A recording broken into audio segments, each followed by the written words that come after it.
son modos de acceder a la verdad. Cuando uno verifica algo, es con la razón. Cuando uno cree algo a alguien, es con la fe.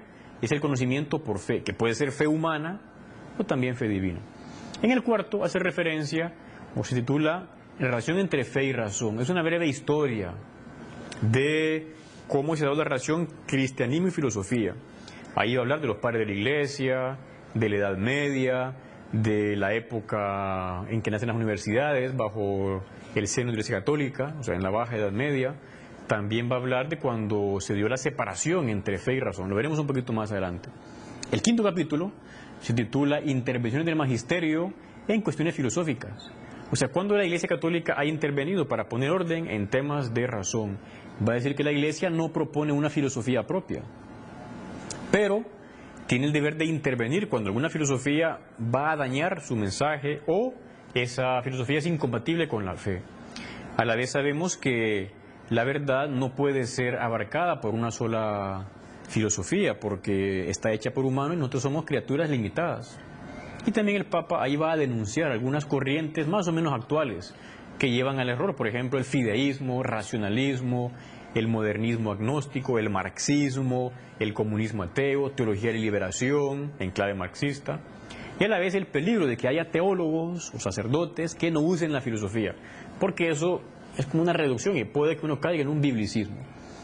Y luego ya un posterior capítulo se llama la interacción entre teología y filosofía. O sea, es importante que la teología use a la filosofía y también que la filosofía se abra a la revelación. De hecho, en la historia del pensamiento occidental, y diríamos también mundial, hay muchos elementos que se conocen por la revelación cristiana. Por ejemplo, el tema de el carácter personal de la persona, o también todo el tema referido al sentido del dolor y del mal. Bueno, hay muchos elementos ahí que han influido de la revelación en el pensamiento contemporáneo. Nos va a recordar cómo no fue casualidad que en la época del auge o posterior a ese auge de la filosofía griega haya tenido lugar esa revelación de Dios. Una parte fue en el auge, en la época de la revelación judía, el Antiguo Testamento, y luego ya un poco posterior a la época de la revelación cristiana. No es casualidad, pero como decía antes, también está la iglesia abierta a elementos de verdad que estén en otras culturas. Y menciona algunos grandes como filósofos contemporáneos que han utilizado tanto la fe como la razón. El cardenal John Henry Newman, que antes era no católico, luego se hizo católico, Rosmini, Maritain, Gilson, Saint Edith Stein. Bueno, hay muchos personajes que pueden ser citados. Y lo último de esta encíclica, Fides et Ratio, Fe y Razón, son como se titula Cometidos y Exigencias Actuales. O sea, ¿qué hay que hacer ahora? Bueno, el Papa, básicamente, ante toda la fragmentación que hay del saber, plantea tres cosas. La primera dice que la filosofía recupere su dimensión sapiencial, o sea, que la filosofía dé sentido a la vida, que no sea una serie de pensamientos así en cosas rarísimas y que oriente a la persona a actuar en busca del bien y la verdad, que para eso hemos nacido, para conocer el bien, para conocer la verdad, y practicar el bien y así ir por la senda de las virtudes. Luego recuerda cómo la persona sí puede alcanzar la verdad. Es la definición clásica de verdad, adequatio reiet intellectus, que nosotros podemos alcanzar la verdad cuando nuestra inteligencia se adecua, cuando entiende lo que algo es. Y luego la necesidad de la metafísica. Esta palabra aparece de nuevo. Dice el Papa, estoy convencido de que es el camino, la metafísica, para superar la crisis. Sí, porque ahora hay mucha gente que no piensa, se deja llevar por la corriente. Y es muy importante que uno piense, que uno reflexione. Decía alguien, si no piensas, pensarán por ti. Así es, hay gente que se deja llevar. Entonces esa capacidad metafísica, de reflexión, es muy importante y muy necesaria entre nosotros ahora.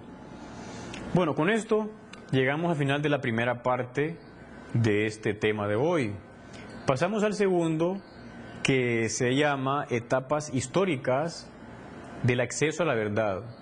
O sea, en la historia de la humanidad, pues han habido como varios momentos en esa búsqueda de la verdad. Básicamente podemos como identificar 6 de ellos. Esta es una aproximación, no es que sea ya una diferenciación así definitiva, pero básicamente puede decirse que hay como 6. Uno es solo razón. O sea, los humanos buscaban la verdad solo con la razón. Es la época, decimos, o la filosofía anterior a la revelación judeocristiana, tanto en el tiempo como en la geografía. Luego una época posterior que es tanto buscar la verdad con la fe como con la razón, fe y razón. Más o menos se podría decir que del siglo I de la era cristiana hasta el siglo más o menos XVI, XVII, donde se dio esa unidad de fe y razón. Las personas se elevaban a contemplar la verdad con dos alas. Desgraciadamente luego llegó la ruptura, y es la separación. ¿Solo razón o solo fe?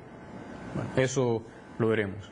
Y luego aparecen otras tres etapas más, que son más próximas, allá por el siglo XVII y XVIII, cuando la razón desprecia a la fe y se ensoberbece.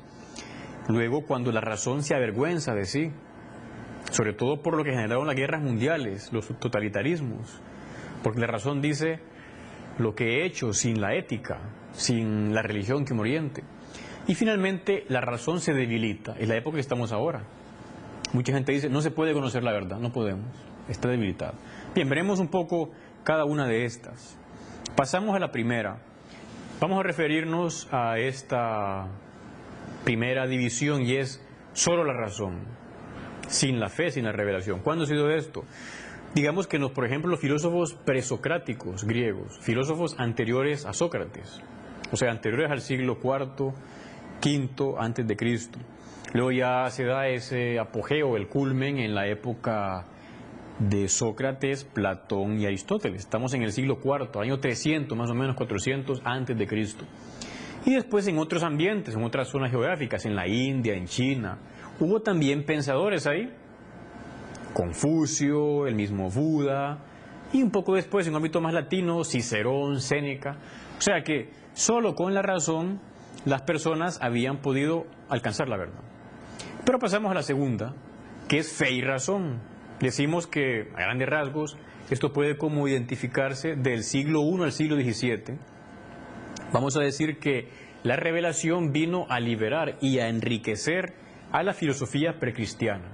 Como ya explicaba antes, el sentido del dolor, el sentido de la vida, el más allá, todas esas dudas que los filósofos no llegaban a aclarar, la revelación sí vino a aclararlo.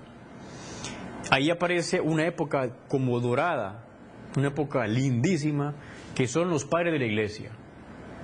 Los padres de la Iglesia, ellos van a considerar la filosofía como una preparación para el Evangelio. O sea, que la gente